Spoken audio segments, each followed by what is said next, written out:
Yes, hi guys, this is Gavin. I'm just going to do you your pre-handover video. I'll try to be as comprehensive as I can, but to do this in one hit I'm probably going to mess up a couple of times, so just do bear with me. I'm going to try and show you the things I need to show you through video, and then of course on Sunday I'll back up some of those things with what you're going to need to physically be shown. So the first things first, I'm just going to show you if the car is unlocked, we simply, when we want to charge the car, we press here and it opens, and you can see at the moment it's got a full charge. We simply undo that cap. Now of course I'll show you the cable and how to connect these on Sunday. I'll take it out the front, I'll park it up and charge it up, and I'll show you how to release them and how to set them up. But at the moment that's just simply goes in the front, we shut the door. If we was to then lock the car, that cap is also then locked at that point. Just going to come round, and actually suppose I better tell you at this point, the car will get its final valet on Saturday morning, so it'll all be looking beautiful for Sunday. I'm just bringing you around to the rear end of the car. Something else I'm going to show you is your rear parking camera. Always give that a little bit of a clean every now and again, just so you've got a nice clear camera. When we open up the boot, there we go, we've got a whole cacophony of stuff here. So this is your charging cable. So this is the heavy duty charging cable that you're going to plug into the new installation at home or any of the roadside chargers. Under here in this black bag, if I can lift it, that bag there contains your emergency charger, if you like, for your 13 amp plug. So that's if you was to go away for the day somewhere. This is your Gardex kit that has to be applied, of course, and that's the box that the dash cams came in. So that's all done and dusted, nice and simple there. Hopefully you can hear me okay, because it's a bit windy and there is some building works going on next door. I'm going to show you this now. So this little black rubber button here on the door handle, that is a convenience self-locking, if you like. So of course we open and lock the car using the keys, of course. But if this is in your bag or your pocket, you can't get access to it, it's pouring down of rain, as long as the key is within a yard of the car, we simply press this button and it will lock the car. I've set the wing mirrors so they work off of the button and off of the key as well. So simply do that and you'll see them retract and unlock.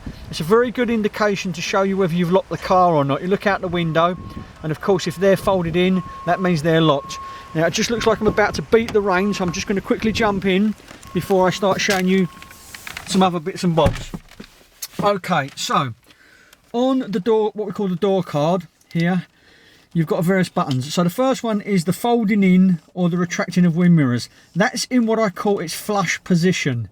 If I was to position this left or right, first thing that it does, it will switch off the system for the mirrors to fold in when I use the key or the button on the door to lock or unlock, because at the moment now they are both set to manual.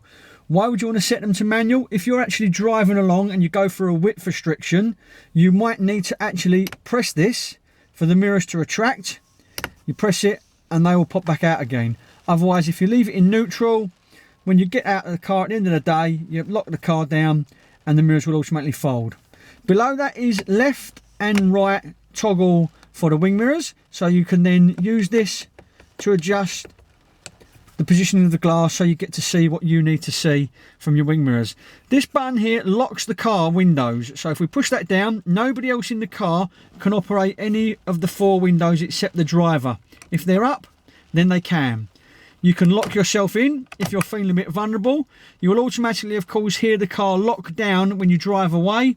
You get to, say, 10 miles an hour, you will hear the car lock. If you want to let somebody in because you want to give them a lift, you simply undo that button and it will unlock the car. Okay, next one down, quite easy again, is the 4 buttons to lock, open or close any of the windows. Now what we've got here on this system here, hopefully you can see this in the camera.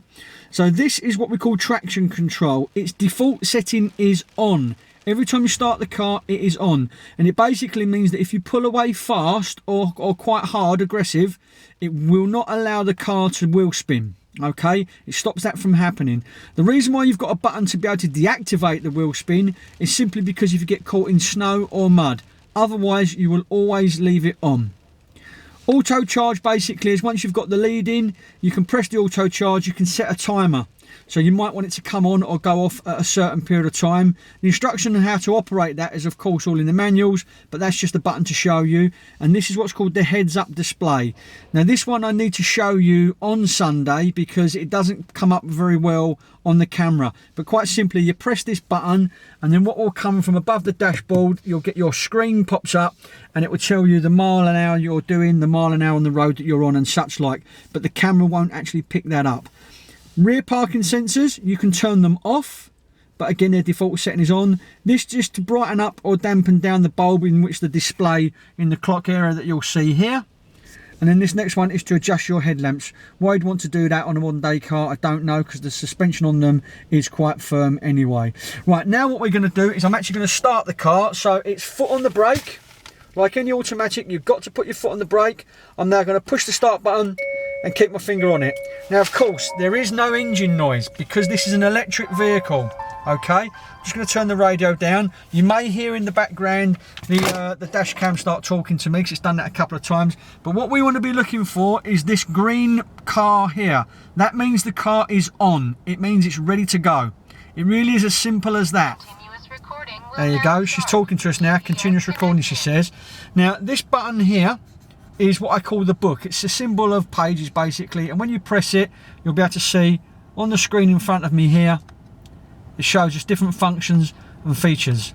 You can then scroll through either up or down various features on that as well, such as your miles per gallon, how many miles you've done and such like. If you get on a particular screen that you like, so I'm just going to go to this one here for instance, because we can see there's a little number 6 on there.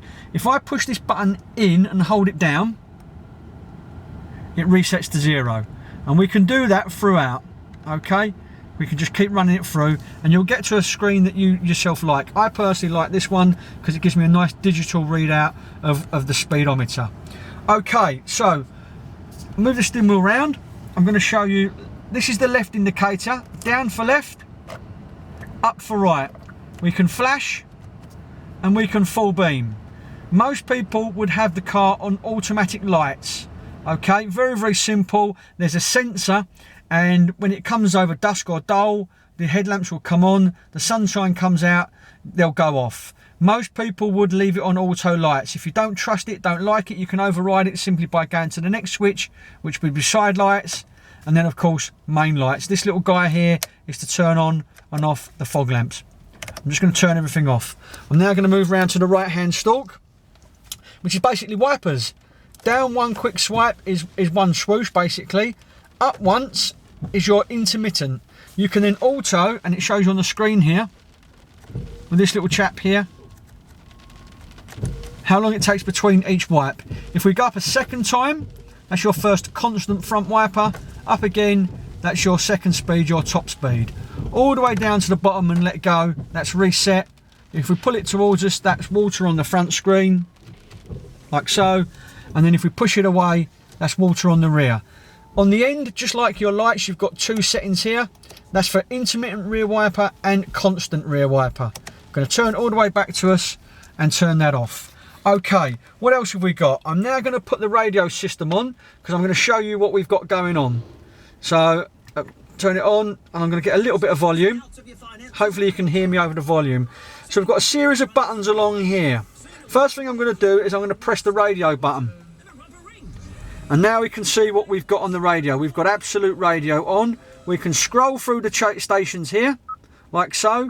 When you get to one you like, let's just, whatever that is, just grab one for argument's sake. Press the blue, that's now stored. This is DAB, so that means everything is in alphabetical order, left or right, A through to Z, Z through to A. Just simply by pressing through. You can have all your preset channels stored through the bottom. Okay. Next thing I'm going to show you is what we call the setup button. This is where you would then add things like your phone. So you could add your mobile phone here, or look for certain things through navigation, and then all this other information here. There's tons and tons of it. So I'm not going to go through any of those because that's something that you can do in time, but I'm going to show you how to do the navigation. So we press navigation, we simply press, we go on this one here, nav, we go to search. In fact, before we go search, I'm going to show you points of interest, POI, points of interest. Press on that, And look at that, look, it tells us where all the localised EV charging zones are. So if we press on there, it will then give us a list. It's searching, and look, it tells us how far they are. If we was to click on one and press set destination, it even guides you to it. So that's a very good thing if you're going on journeys and you need charging but you don't know where they are. Okay, so I'm just going to go back button. So we'll now go to convenience stores, filling stations, groceries, pharmacies, parking. It's all on there. If we go back again, I'm now going to go to search route. We would simply put in our postcode here. So AL3 5 Bravo Yankee, and press OK. Catherine Street, press OK. Set destination. It's telling me I'm too close to the destination, but that's what you're going to see. This little guy here, this is the volume. So we can increase. Guidance will be at this volume. Or decrease. Guidance will be at this volume. When she's talking. We simply then go home screen. Okay, go back to radio, or we go to media. If you want to add your Bluetooth music from your phone, you would press media. This would light up once your phone is linked in, and you'll be able to play music. How do we link up a phone? Again, we go to setup, we go to phone connection here, we go to Bluetooth connections, add a new device, press OK. And as long as you've got a smartphone and you've turned your Bluetooth on and pressed search, it will find Kona. It says Kona here, and it will find Kona, and then you simply press pair. A code will appear on the screen here as well as on your phone, and that's what tells you to link them. And then you simply just press pair, and it will download your phone book and your call history. And it really is as simple as that. At this moment in time, of course, I can't show you how to work the phone because I've not linked it in, but it's very, very simple. You take a call from here, you simply press that and it will take a call. You can also press that again if you want to make a call, and it will show you on the screen here a list of your most recent phone calls. And then you simply just scroll down and then press that call button again, and it will dial that number. It really is simple as that. Okay, so what we've got going on down here is ventilation. So that's cold through to hot. That's the speeds of the fan, and then this is all to do with the ventilation and the AC, as you can see. So recirculation button, heated rear screen, heated front screen, and everything as such like. But this one here is of course the gear shift now. This is called fly-by-wire. There are no gears as such. There's no clutch, there's no cable. You simply just press D for drive. Make sure you release the handbrake and we will move. It really is as simple as that. You come to the end of your journey, you pop it in P for park. We lift the handbrake up and we're done. Over here we've got heated seats or cooling seats. We've got a rear parking camera. Will automatically come on when you put it in reverse. However, this is very, very intriguing. Whilst you're driving forward, if you've got a driver behind you on the motorway coming up really fast, you can push that camera button and it will still show you what's going on here, even though you're travelling forward. We've got heated steering wheel, and drive mode is basically sport mode. We've got economical mode and sport mode. Normal and then sport mode. Okay, with sport mode, of course, if you drive it in a sports version, your battery will run down quicker, but it's incredibly quick. It is something that you may feel the need to try one day or not, but it's a simple case of just pressing this button. And it really is that easy. When you come to the end of your journey, you simply just press the stop button. The radio will continue to play even though you've turned her off. If you open the door, the radio will go off. If you open the door and the radio continues to play, it means you've not switched it off properly. Okay, it's just a simple case of making sure it's off. Now, one final thing I'm going to show you is this little button here, which is called the SOS button. That's a very, very important button.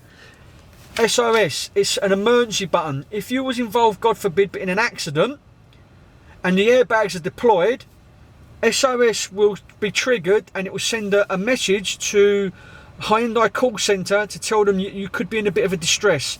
If they've got your phone number, because you might have set up the Blue Link services, they will call you and it will come straight through to the car to ask if you're okay, if you need any assistance.